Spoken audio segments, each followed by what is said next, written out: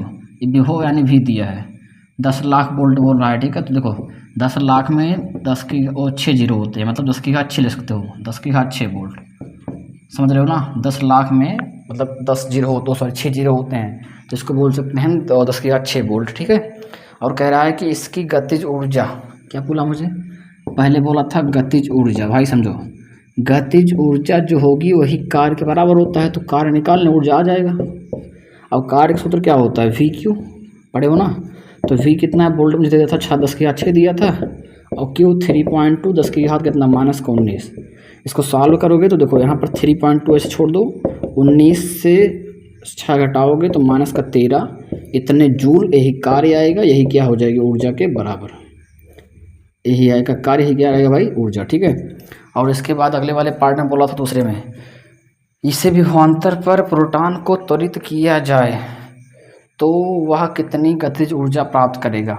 देखो ये वाला किसका था, ये है अल्फा कण के, ये किसके लिए निकाले भाई, ये निकाले थे अल्फा कण की ऊर्जा ना, ये किसका निकला है, अल्फा कण की ऊर्जा निकली है, ठीक है।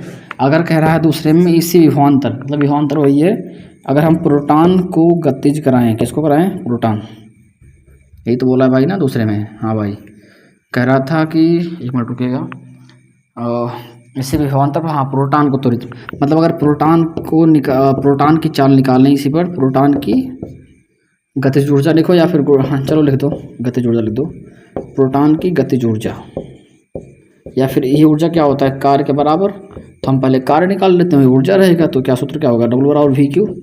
यहाँ पर देखो डब्ल्यू वी कितना, 10 की घात 6, और क्यू, यहाँ पर प्रोटॉन की बात हो रही है, प्रोटॉन पर आवेश कितना होता है, इलेक्ट्रॉन की आवेश के बराबर 1.6, 10 की घात -19, ठीक है।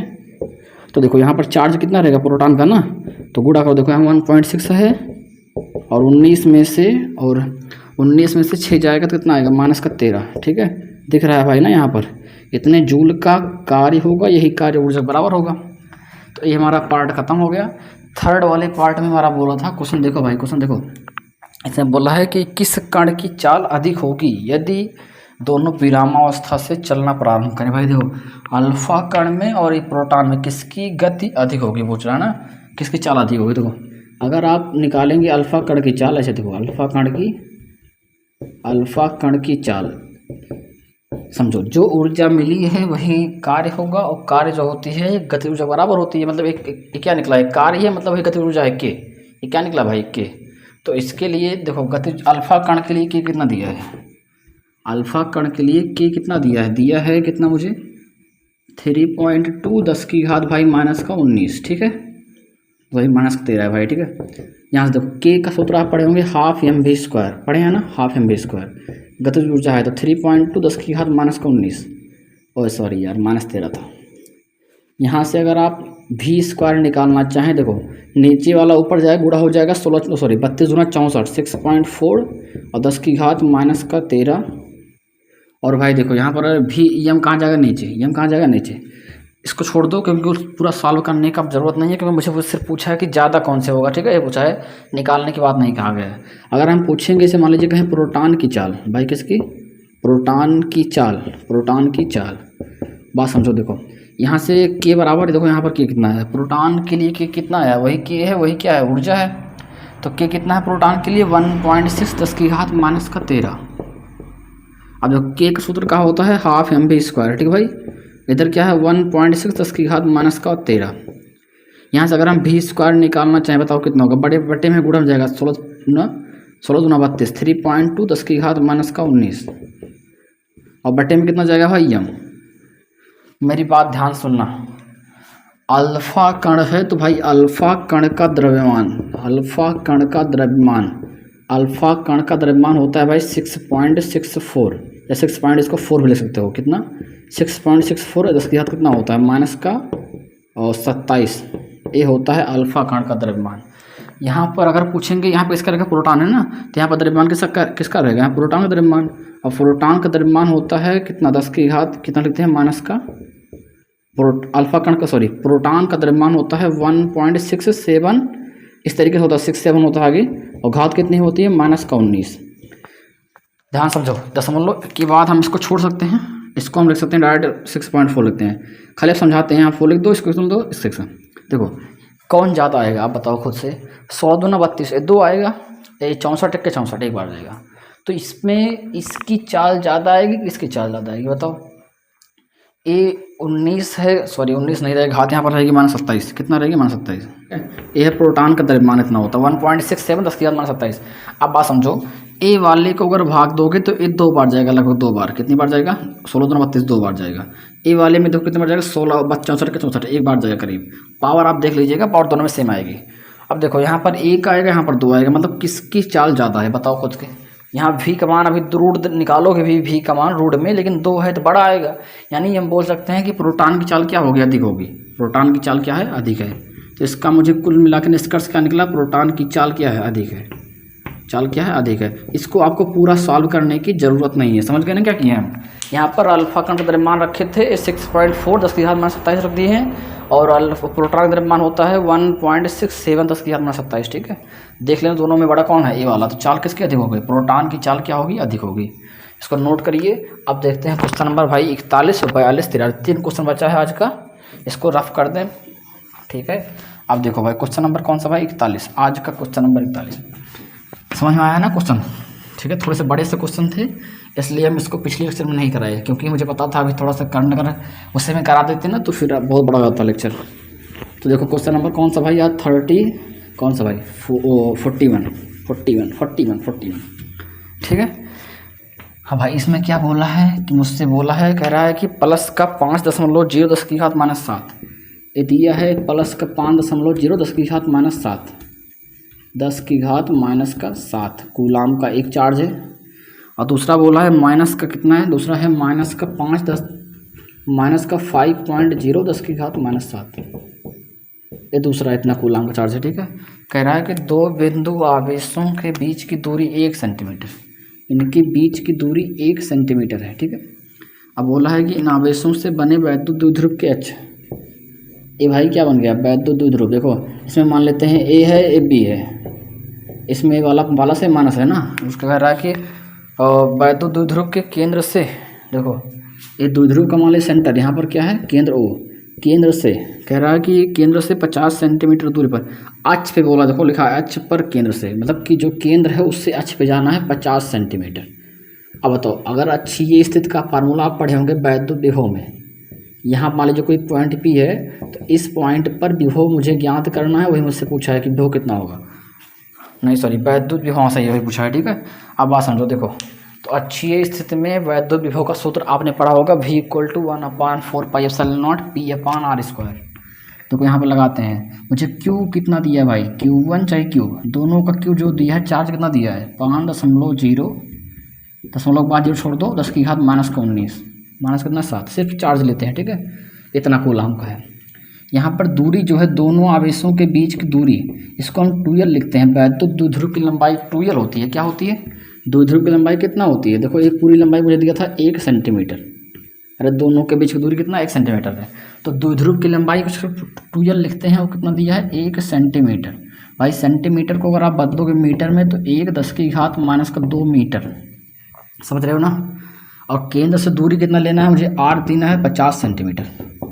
सेंटीमीटर में था, अगर आप इसको मीटर में बदलोगे तो भाई कितना होगा, सेंटीमीटर के लिए 10⁻² लगाएंगे मीटर।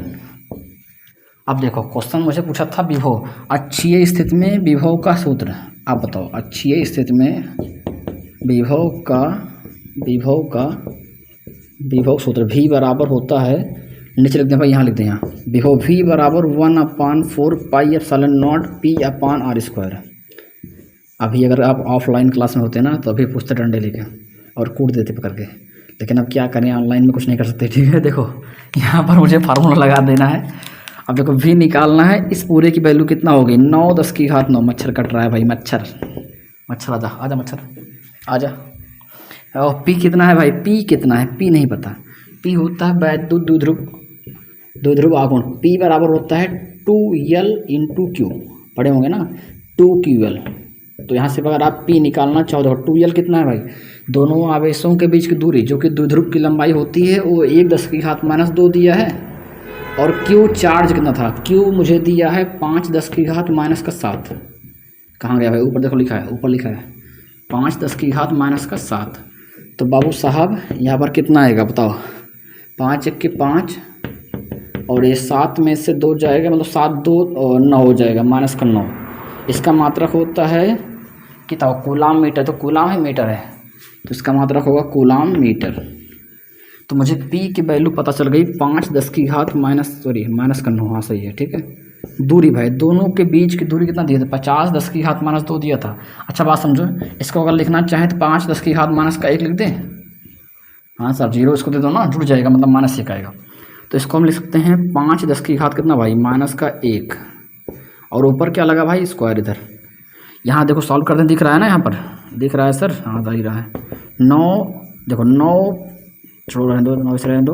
और इधर घात देखो, +9 -9 ख़त्म, और यहाँ पर 5 बचा है बस, ठीक है। नीचे देखो 5 का स्क्वायर 25, और इस -1 का 2 में गुणा होगा, -2। यहाँ पर दिख रहा है भाई ना, दिख रहा होगा सर, कोई प्रॉब्लम होगी बताना। 5 से कटेगा भाई, 5 से 5 25, 5 बार जाएगा। तो यहाँ पर V जो निकलेगा, V बराबर निकलेगा था ये कितना आएगा, 9/5 और घात देखो, ये नीचे वाली -2 पड़ जाएगी +2।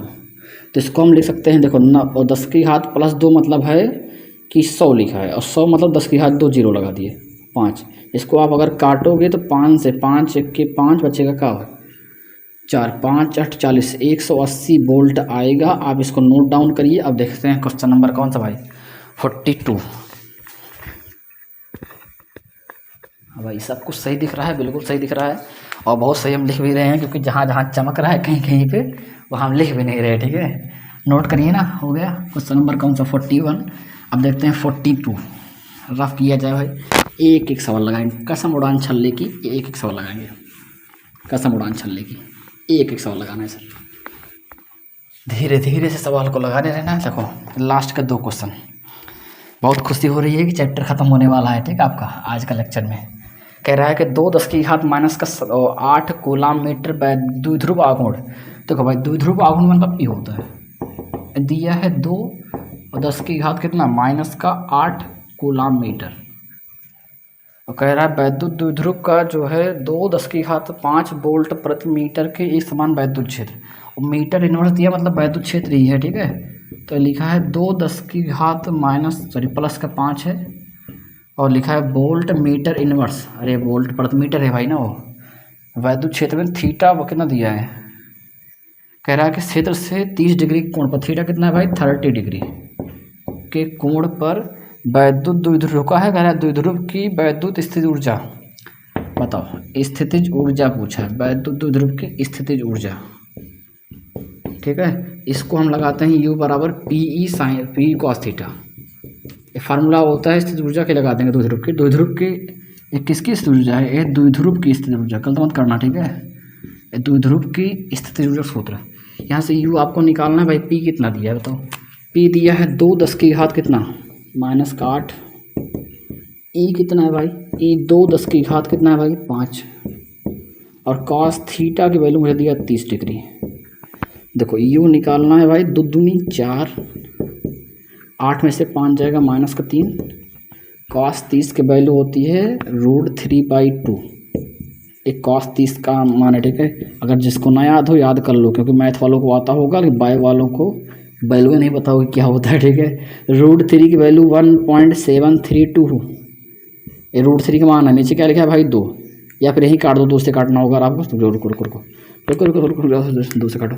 तो 2 नहीं 4, 2 बार गया तो इसको 2 लिख देंगे और √3 की वैल्यू 1.732 और घात देखो -3 लिखा है भाई। इसको आपको गुणा करना है घर पे, तो 2 दूनी 4 आएगा और 2 3 6 आएगा, 7 दूनी 14 4 और 2 1 के 2 1 3.4। हाँ सही है, इसका आंसर इतना ही आ रहा है। घात में -3 है, ठीक है। इतना बोल्ट होगा, सॉरी ये मात्रक है ऊर्जा का, तो मतलब ये सॉरी ऊर्जा निकल रही है तो क्या होगा, जूल होगा, ठीक है। ये हमारा हो गया। इसका आगे पूछा था, कह रहा था कि कार्य करने पर बल युग्म आघूर्ण। देख भाई क्या पूछा है, बल युग्म आघूर्ण। यहाँ लिखते हैं बल युग्म आघूर्ण। इसको आप चैप्टर नंबर 1 फर्स्ट में पढ़े थे। बल युग्म आघूर्ण टाउ पढ़ते हैं, टाउ बराबर PE sin थीटा पढ़े हो ना भाई, PE sin थीटा। यहाँ से अगर आप टाउ निकालोगे, P की वैल्यू देखो, P कहाँ गया भाई, ऊपर दिया है 2 10 की घात -8 और E का मान कितना दिया था भाई, 2 10 की घात कितना 5 और साइन थीटा कितना दिया है, साइन 30 डिग्री।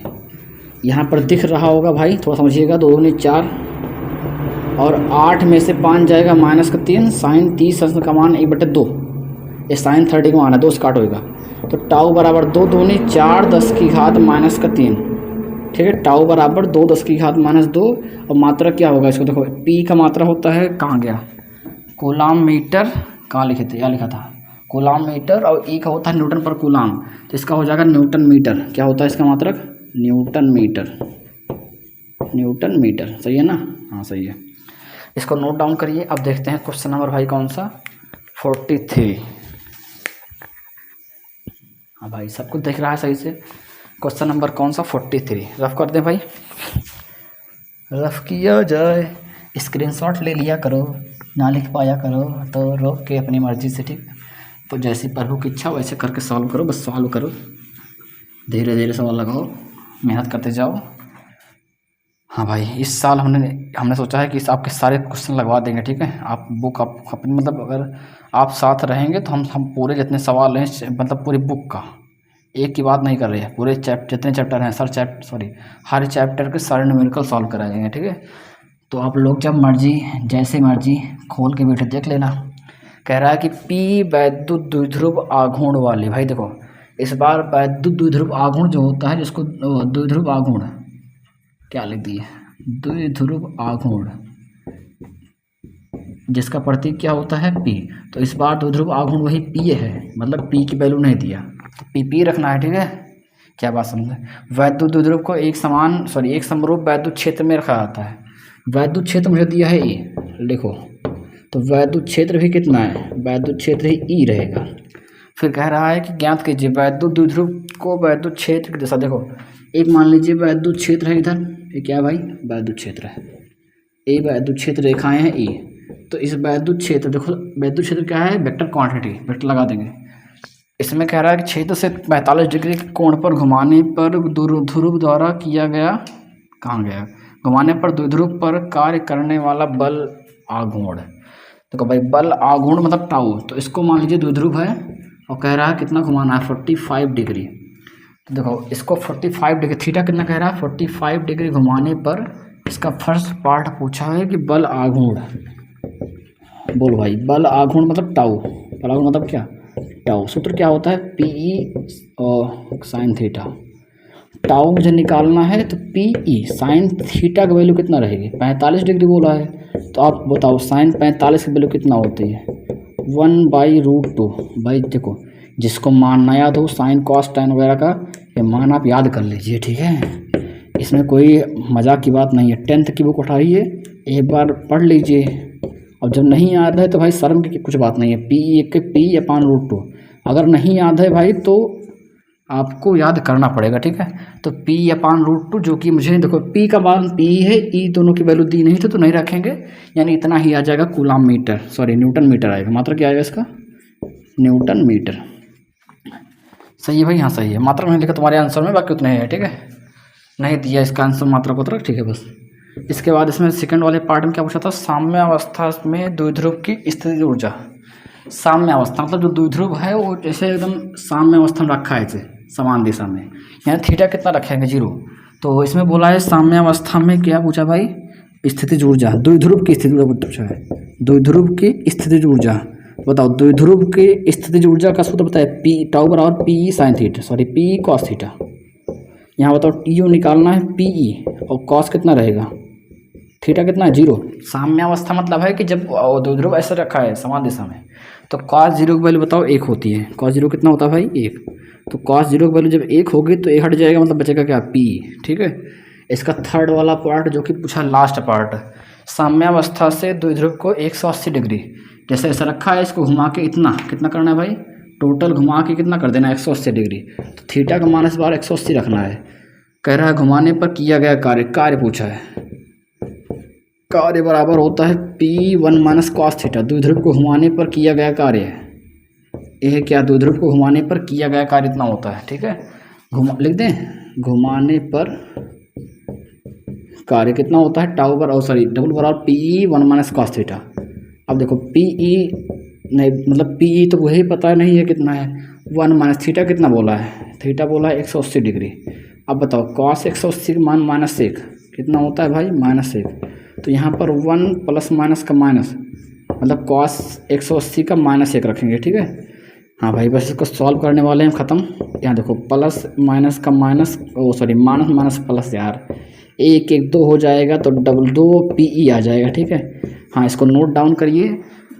हाँ सब आंसर आ चुका है भाई, हाँ मैच कर रहा है सब कुछ आंसर वगैरह, इसको नोट डाउन कर लीजिए, स्क्रीनशॉट ले लीजिए। आज के लिए बस इतना ही। अब अगले लेक्चर में हम स्टार्ट करेंगे अगला चैप्टर के न्यूमेरिकल, जिसका नाम है कैपेसिटर। संधारित्र के सारे न्यूमेरिकल को हम अगले लेक्चर से शुरू करेंगे। तो अगर आपको वीडियो अच्छी लगी हो तो अपने दोस्तों को शेयर कर देना, जैसे पहले बताया, ठीक है। वीडियो को लाइक कर दीजिएगा, बता दीजिए अपने दोस्तों तक कि एक पागल मास्टर है, पागल होता ना, मतलब माला एक मास्टर है जो कि पढ़ाता है, सारे न्यूमेरिकल करा रहा है, तो उसको भी शेयर कर दो, वो भी अपने क्वेश्चन सॉल्व कर ले, थोड़ा हमारी भी मदद कर दो, ठीक है। चलो मिलते हैं नेक्स्ट वीडियो में, जय हिंद।